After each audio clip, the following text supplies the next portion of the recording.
اللہ الرحمن الرحیم نحمد و نصلی علی رسول الکریم اما بعد.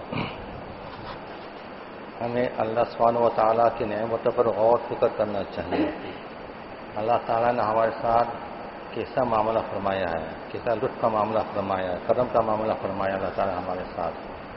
ہم جس علاقے سے یہاں وجہ سے حاضر ہوئے ہیں، وہاں اپنے علاقے میں ہم جیسے بچے کتنے ہیں وہاں پر، اور وہ کیا کر رہے ہیں، وہ ان کے ساتھ کیا معاملہ ہو رہا ہے، اور ہمارے ساتھ اللہ تعالیٰ ہمارے ساتھ کیا معاملہ کیا اللہ تعالیٰ نے.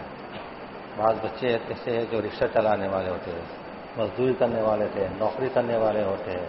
بعض ایسے راستوں میں بھیک مانگ رہے ہوتے ہیں، تو عزت کی ان کی زندگی نہیں ہوتی ان کی. پر اللہ سبحانہ و تعالیٰ نے ہم سب کو یہاں ایسے اچھے ماحول میں جمع فرمایا ہے کہ یہاں آ کر ہم اللہ تعالیٰ کو یاد کرتے ہیں، کلمات سیکھتے ہیں، یہاں نماز اپنی صحیح کرتے ہیں، ہم قرآن شریف کی تلاوت صحیح کرتے ہیں. یہاں یعنی اتنا سارا فائدہ ہم کو یہاں رہتے ہوئے، اتنی عزتیں ملی ہم کو یہاں رہتے ہوئے. ان بچوں کے مقابلے میں ہماری زندگی میں نمایاں فرق محسوس ہوتا ہے کہ اللہ تعالیٰ کے کتنا بڑی نعمت ہے اللہ سبحانہ و تعالیٰ ہمارے اوپر. کہ جو آدمی اللہ تعالیٰ کی نعمت پر غور کرتا ہے، فکر کرتا ہے، اور اللہ تعالیٰ اس نعمت میں اضافہ فرماتے ہیں. ہمیں جب اللہ سبحانہ و تعالیٰ نے یہاں بھیج دیا علم سیکھنے کے لیے، تو ہمیں اس میں زیادہ سے زیادہ توقع لگانا چاہیے. اس نعمت کی ناقدری نہیں کرنی چاہیے. جب اس نعمت کی ناقدری کریں گے تو اللہ تعالیٰ تو بے نیاز ہے، اللہ تعالیٰ کہیں اور نعمت منتقل کر دیں گے اس کے بعد.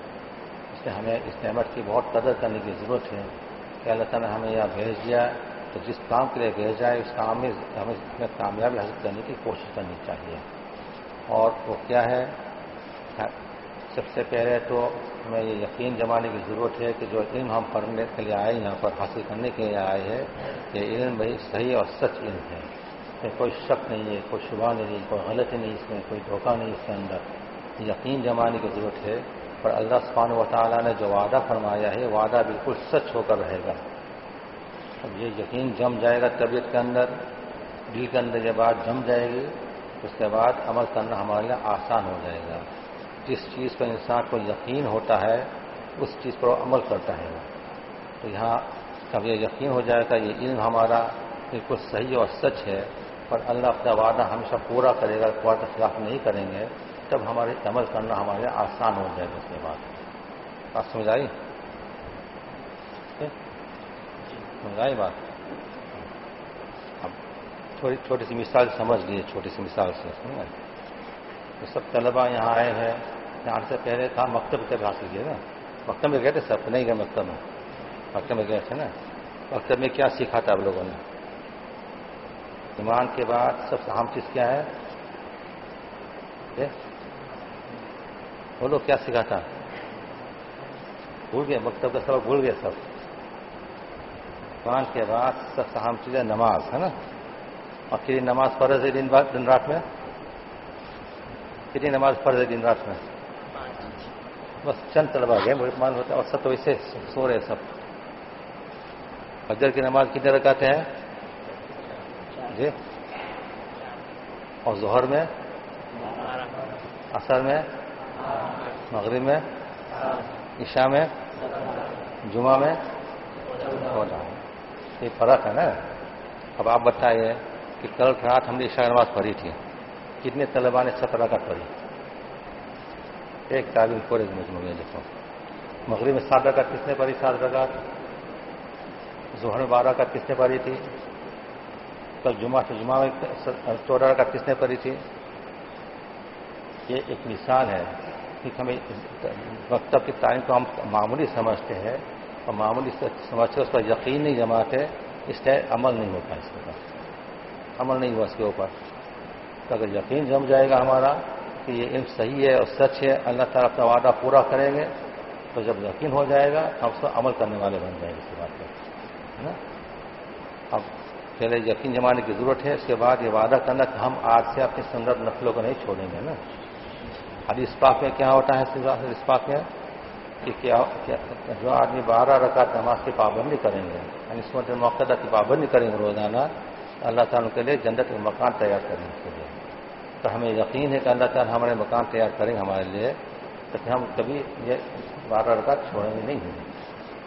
اسی طریقے سے حدیث پاک آتا ہے قیامت کے دن اللہ تعالیٰ جب حساب لیا جائے گا، حساب لیں گا اللہ تعالیٰ قیامت کے دن، فرائض میں جو کوتاہی رہ جائے گی اس کی کمی پوری ہو جائے گی نفل کے ذریعے سے، تو ہمیں یقین ہو جائے گا کہ کبھی ہم نفل نماز چھوڑیں گے نہیں. اس کے بعد کہ ہمارے وہاں سے ضرورت پڑے گی نفل نماز کی اب کو کمی پوری کرنے کی لیے.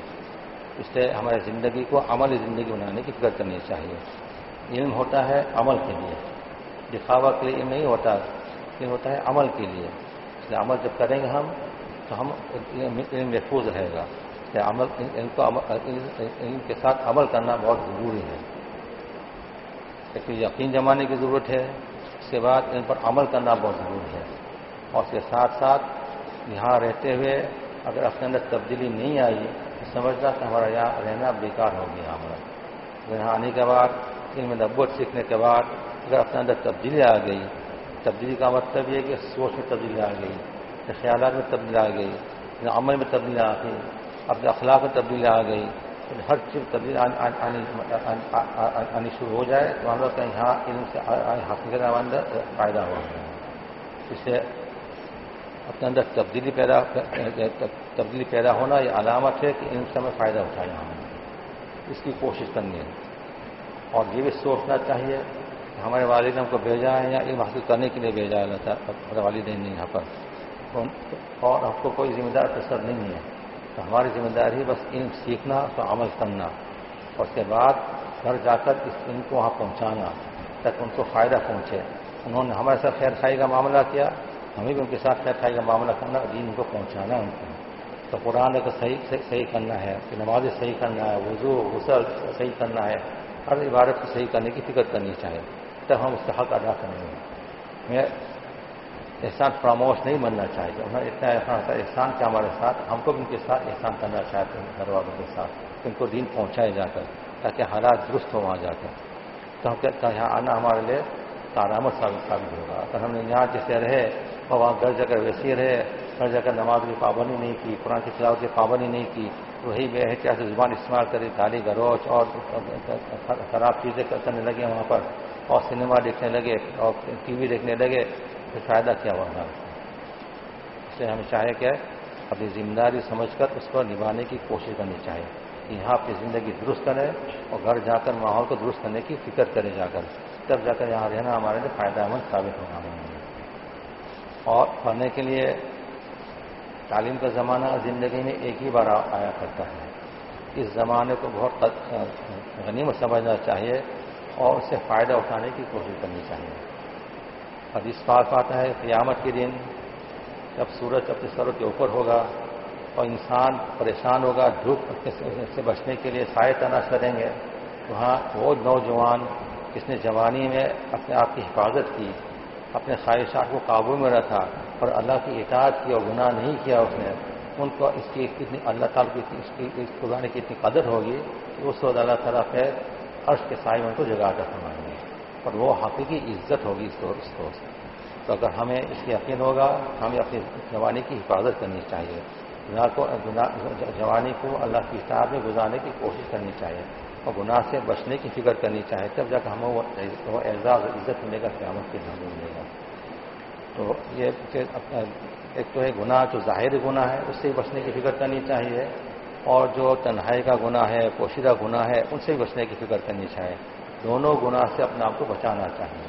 تعلیم جب گناہ میں مبتلا ہوتا ہے تو اس کی یادداشت کمزور ہوتی چلی جاتی ہے، پھر اپنی قیمتی اوقات کو بیکار خیالات میں، بیکار سوچ میں، بیکار فکر میں صرف کرتا ہے، جس کی وجہ سے طبیعت اچاٹ ہو جاتی ہے، دل بے چین ہو جاتا ہے اور پھر ان سے محروم ہو جاتا ہے.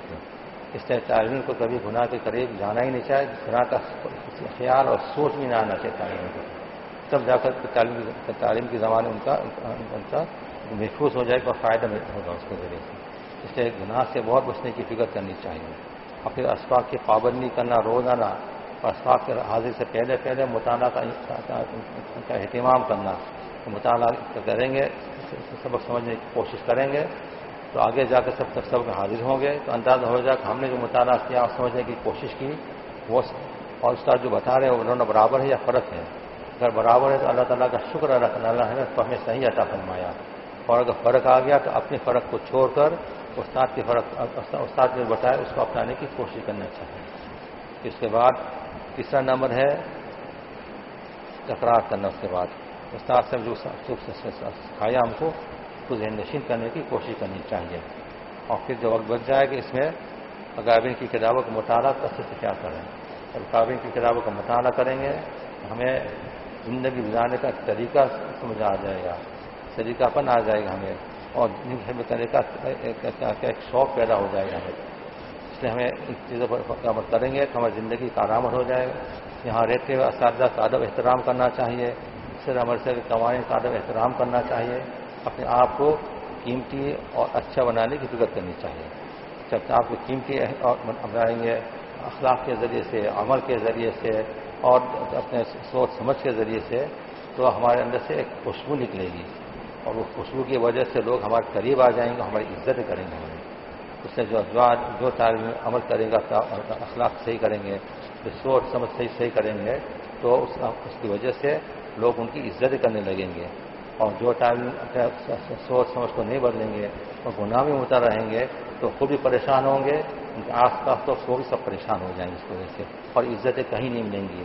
اور یاد رکھنا گناہ کرنے میں مزہ ضرور آتا ہے مگر اس میں عزتیں نہیں, اس میں کامیابی نہیں اس کے اندر. اس سے ایسا کام نہیں کرنا جس میں کامیابی نہیں, اس میں عزت نہیں ہے. اسے ایسا کام ہرگز نہیں کرنا چاہیے. اور اپنے معمولات کی پابندی کرنے کی فکر کرنی چاہیے. روزانہ قرآن کی تلاوت کا اہتمام کرنا چاہیے. یہاں کر محنت کریں گے, اپنے اخلاق کو صحیح کریں گے, اور اپنے عادت کو صحیح کریں گے, رہتے ہوئے اپنے معاملات صحیح کریں گے. یہاں جانے کے بعد پھر اسی طرح اپنی زندگی گزارنے کا ہم کو ہمارے لیے آسانی ہو جائے گی. یہاں رہتے ہوئے اپنے آپ کو قیمتی اور صحیح بنانے کی فکر اور کوشش کرنی چاہیے. اللہ تعالیٰ ہم سب کو عمل کی توفیق عطا فرمائے. اب وعدہ کر لیں سب نماز پوری نماز پڑھیں گے نا, سب نماز پوری پڑھنا, سمجھے. اللهم صل على سيدنا حبيبك محمد وعلى اله وصحبه وبارك وسلم. اللهم ربنا آتنا في الدنيا حسنة وفي الآخرة حسنة وقنا عذاب النار. رب ارحم وتجاوز عما تعلم إنك أنت العفو الأكرم. اللهم إنك عفو تحب العفو فاعف عنا يا كريم. ربنا ظلمنا أنفسنا وإن لم تغفر لنا وترحمنا لنكونن من الخاسرين. ربنا لا تزغ قلوبنا بعد إذ هديتنا وهب لنا من لدنك رحمة إنك أنت الوهاب. اللهم نسألك في نحورهم ونعوذ بك من شرورهم. اللهم نسألك رضاك والجنة ونعوذ من غضبك والنار. اللهم أحسن عاقبتنا في الأمور كلها وأجرنا من خزي الدنيا وعذاب الآخرة. اللهم أغننا بالعلم وزينا بالحلم واكرمنا بالتقوى وجملنا بالعافية. اللهم إنا نعوذ بك من علم ينفع وقلب لا يخشع ودعاء لا يسمع ونفس لا تشبع. اللهم نسألك تمام العافية ونسألك دوام العافية ونسألك الشكر العافية ونسألك الغنى عن الناس ولا حول ولا قوة إلا بالله العلي العظيم. ہمیں سبھی گناہ کو معاف فرما لیجیے, چھوٹے بڑے سب گناہ کو معاف فرما لیجیے. آئندہ گناہ سے ہماری پوری ہماری حفاظت فرما لیجیے, اور آمین حق سے شر برکت عطا فرما لیجیے. نفس و شیطان کے شر فتن سے بھی ہماری حفاظت فرما لیجیے, اور برے ماحول سے بھی ہماری پوری ہماری حفاظت فرما لیجیے. اخلاق کے رضیلت سے ہم کو پاک صاف فرما لیجیے. اخلاق کے حمید اختیار کرنے کی اعلیٰ توفیق عطا فرما لیجیے. تمام بیماریوں سے اعلیٰ پوری شفا عطا فرما لیجیے.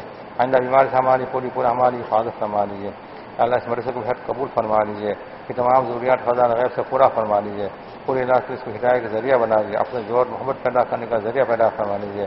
معاون محسن کو قبول فرما لیجیے, اساتذہ ملازم کو بھی قبول فرما لیجیے, اور طلبہ کو بھی قبول فرما لیجیے. طلبہ کو نافع عطا فرما لیجیے, عمل صالح عطا فرما لیجیے, اخلاق حفاظت عطا فرما لیجیے, اور تقوی والی زندگی عطا فرما لیجیے, اور دین سب کو قبول فرما لیجیے.